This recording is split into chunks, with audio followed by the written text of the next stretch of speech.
Hello, good morning to all of you. आज अपना chemical bonding का थर्ड लेक्चर।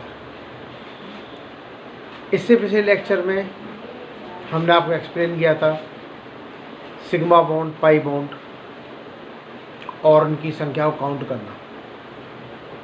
अगर कहीं पर आपको जैसे कोई कंपाउंड दिया है तो सबसे पहले क्या बनाते हैं, बॉन्ड स्ट्रक्चर। सिंगल बॉन्ड होगा तो 1 सिग्मा होता है, डबल बॉन्ड से 1 सिग्मा 1 पाई और ट्रिपल बॉन्ड से होता है 1 सिग्मा 2 पाई। इसके बाद एक और टॉपिक डिस्कस किया था, हाइब्रिडाइजेशन। हाइब्रिडाइजेशन मेन आपकी 3 होती है, sp, sp2, sp3। पहली बात तो हाइब्रिडाइजेशन क्यों पढ़ते हैं, क्या इसका रीजन है। इससे कह सकते हैं we can find out the shape of the compound and the bond angle. कोई भी हमको कंपाउंड दे रखा है, उसकी क्या शेप फॉर्म होती है, कैसा बॉन्ड एंगल बनेगा, ये सारी जानकारी किससे मिलती है आपको, हाइब्रिडाइजेशन से। और हमने आपको एक टेबल फॉर्म करी थी इसके अंदर, उसमें आपकी शेप दे रखी थी, हाइब्रिडाइजेशन के नाम और बॉन्ड एंगल, उसी को पढ़ते हैं डिटेल में। पहले आपको दिए, इसका नाम होता है sp हाइब्रिडाइजेशन।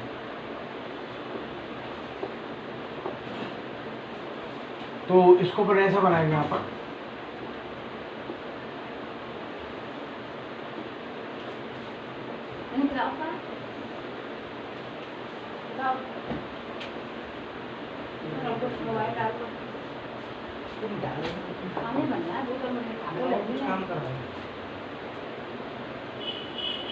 देखिए इसमें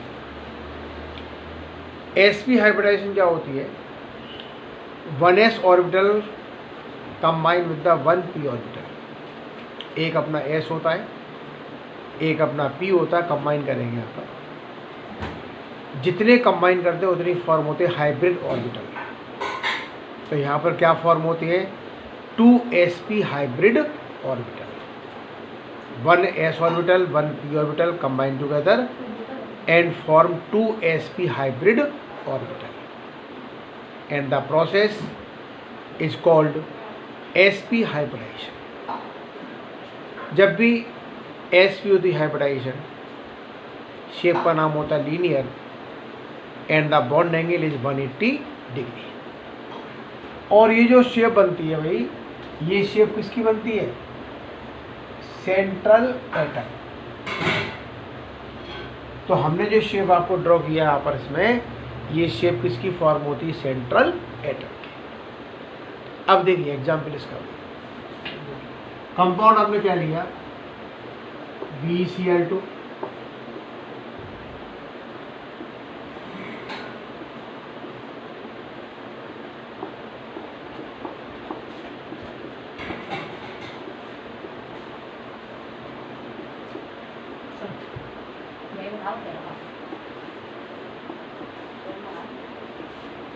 अच्छा मांडू, अच्छा नहीं पा रहा है। हाँ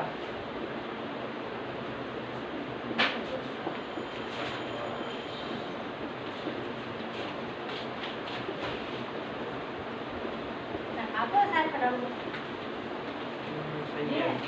हाँ लास्ट में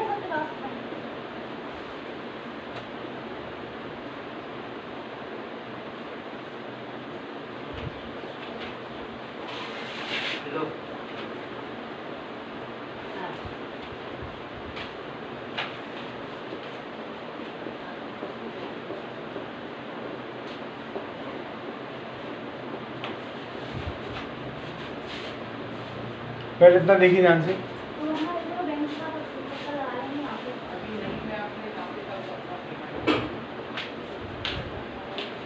तो हमारा देखो भाई एग्जाम्पल हमने क्या लिया, BeCl2, और BeCl2 का नाम होता है बेरिलियम क्लोराइड। जितने भी मोस्टली कंपाउंड होते हैं, इसमें जो सबसे पहला एटम होता है वो होता है सेंट्रल एटम। तो यहाँ पर सेंट्रल एटम क्या हो जाएगा, B का नंबर कितना हो गया, 4। तो 4 से क्या हुआ, 1s2 2s2 इलेक्ट्रॉनिक कॉन्फ़िगरेशन।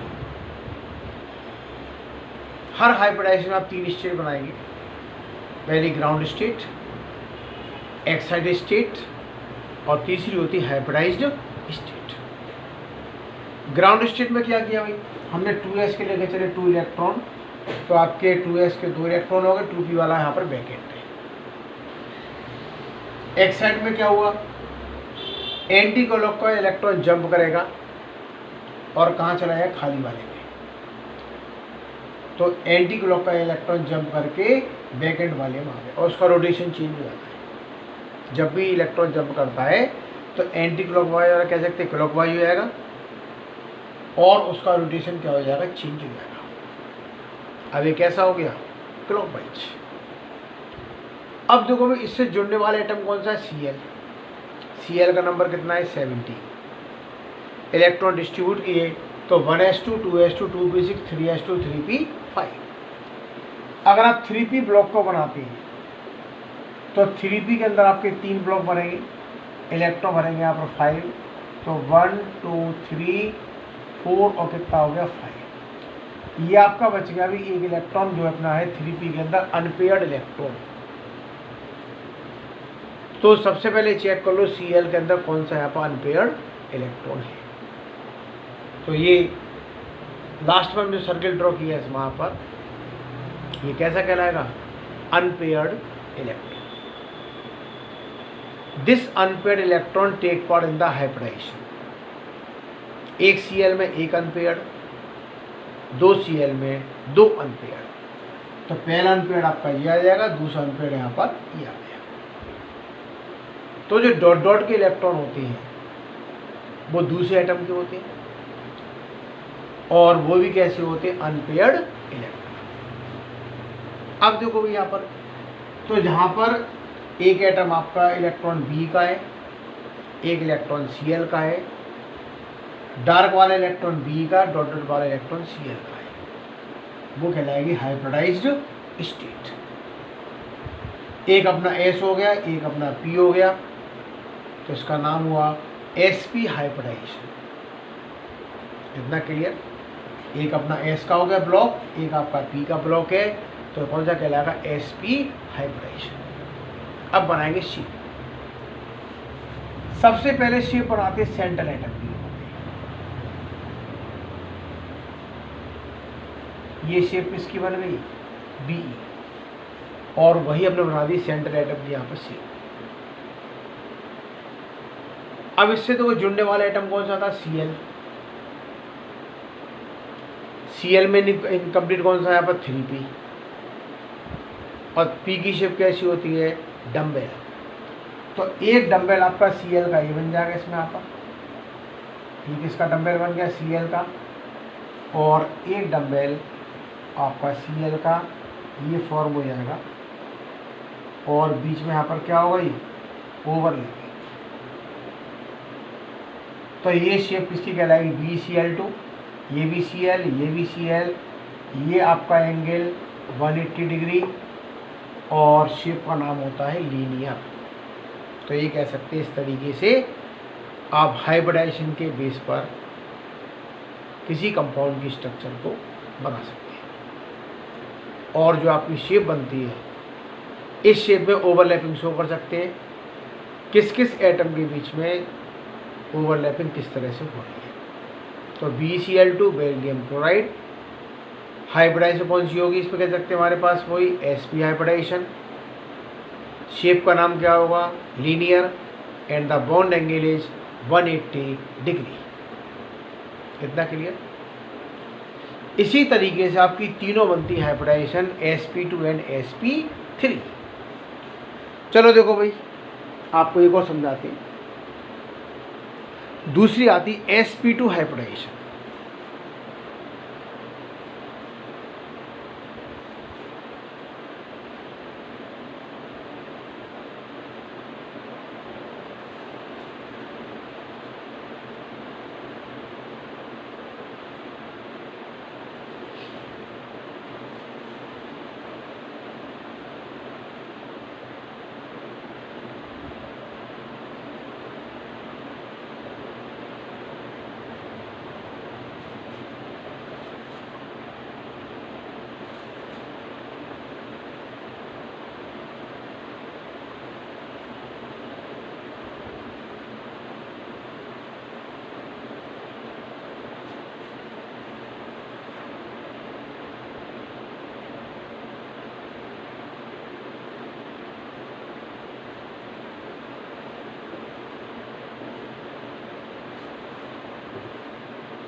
देखिए भाई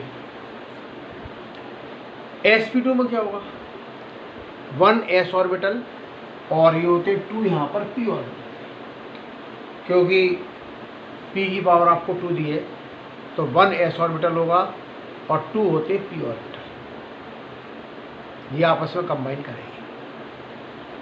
तो कितने टेक पार्ट कर रहे हैं आपस में, 3 ऑर्बिटल। ओवरलैपिंग के बाद में कितने बनेंगे, 3 ऑर्बिटल। और 3 कौन से बनेंगे आपस में, 3sp2 हाइब्रिड ऑर्बिटल। मतलब जितने ओवरलैपिंग में टेक पार्ट करते हैं उतने ही फॉर्म होते हैं हाइब्रिड ऑर्बिटल। यहाँ पर एक s का भी कह सकते हैं, 2 p के होते हैं, ये टेक पार्ट कर रहे हैं तो ओवरलैपिंग के बाद में क्या बनते हैं, 3 बन जाएंगे यहाँ पर sp2 hybrid orbital. And the process is called sp2 hybridization. जब भी आपका sp2 हाइब्रिडाइजेशन होता है तो शेप का नाम होता है planar and the bond angle is 120 degree. हमने आपको जो शेप बनाई है इस शेप का नाम है प्लेनर है, बॉन्ड एंगल कितना है 120 डिग्री। और ये जो शेप होती है ये शेप किसकी होती है, सेंट्रल एटम की होती है। अब बात करते हैं एग्जाम्पल के बारे में।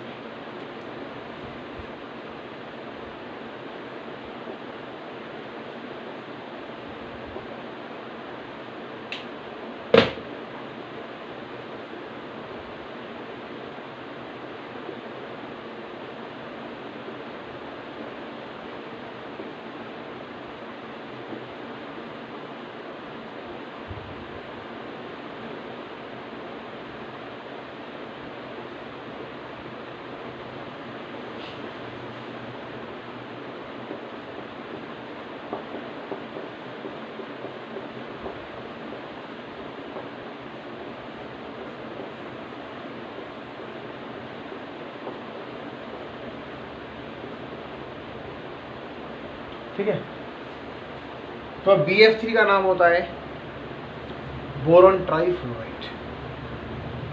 सबसे पहले एटम कौन सा आ रहा है, बोरॉन। तो इसमें हमारा सेंटर एटम क्या बन जाएगा, बोरॉन हो गया। बी का नंबर 5 है तो क्या हुआ, 1s2 2s2 कितना हो गया, 2p1 इलेक्ट्रॉनिक कन्फर्मेशन। अब क्या करते हैं भाई, ग्राउंड स्टेट कैसे बनती है, 2s2 2p1 लास्ट का पूरा लेके चलेंगे। आपका 2s2 ये हो गया, 2p1 आपका ये हो गया, या भी क्या बनेगी, ग्राउंड स्टेट। एक साइड में हमेशा क्या होता है, एंटी क्लॉक का इलेक्ट्रॉन जंप करता है और कहाँ चला जाएगा, वैकेंट खाली वाले पे। तो ये एंटी क्लॉक का इलेक्ट्रॉन जंप करके वैकेंट में चला जाएगा। इतना क्लियर। एक साइड में हमेशा क्या होता है, एंटी क्लॉक का इलेक्ट्रॉन जंप करके वैकेंट में जाएगा और उसका रोटेशन क्या होगा, चेंज हो जाएगा।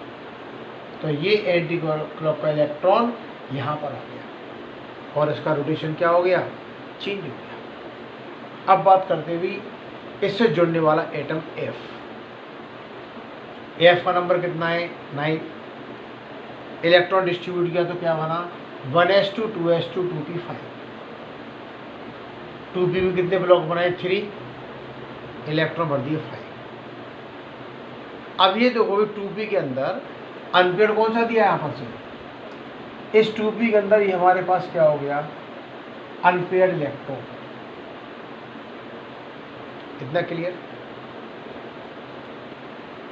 एक F में एक अनपेयर्ड है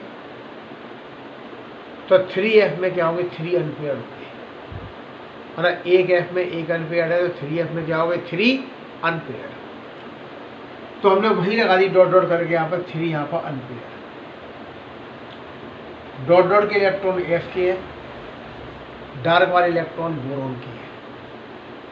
ये ध्यान रखना भाई, डार्क वाले इलेक्ट्रॉन बोरॉन के, डॉट डॉट वाले किसके है, F के। एक S का हो गया, 2 आपके P के हो गए, तो नाम हुआ sp2 हाइब्रिडाइजेशन। एक अपना S का हो गया, 2 आपके P के, तो इसका नाम क्या पड़ा, sp2 हाइब्रिडाइजेशन। अब बनाएंगे देखो इसकी शेप। सबसे पहले शेप किसकी बनती है, सेंट्रल एटम की। तो सबसे पहले आप सेंट्रल एटम की शेप बनाएंगे। जैसे ऊपर बना था वैसे यहाँ बना दो।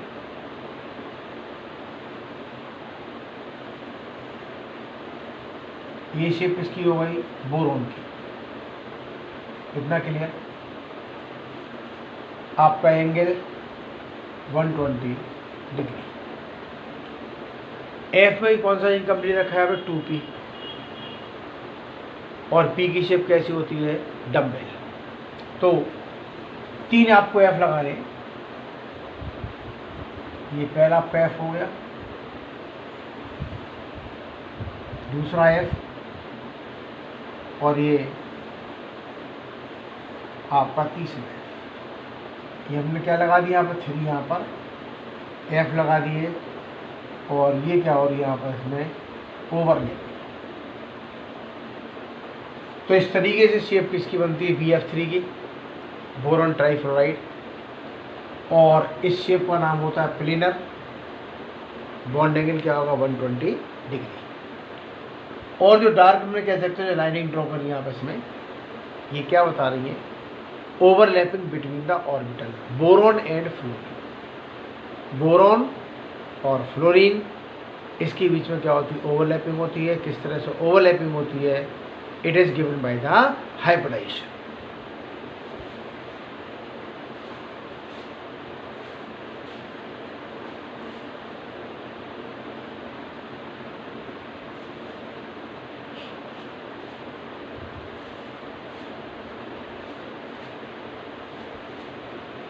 इतना क्लियर? इसके बाद जो एक और आती लास्ट आपकी, और वो होती sp3।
अब देखो भाई क्या होगा?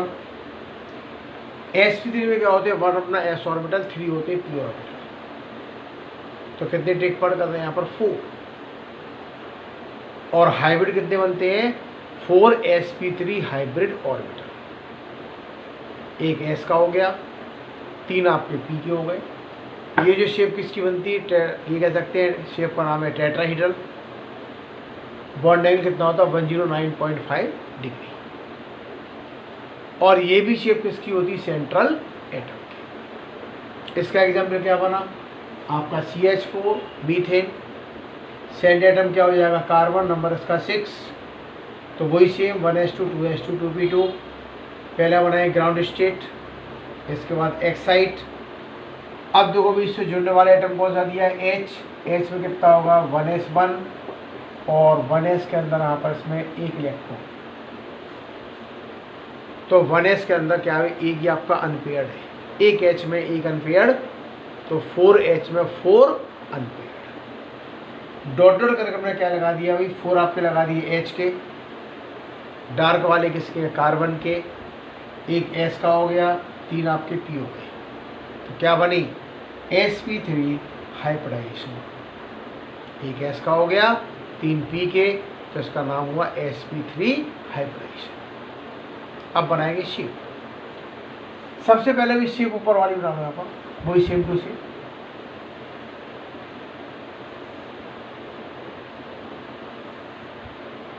ये जो शेप बनी,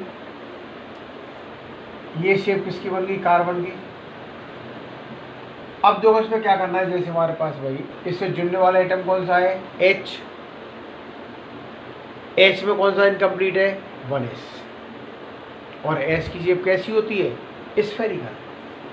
तो एक अपना स्फीयर आप ये लगा दिए यहाँ पे।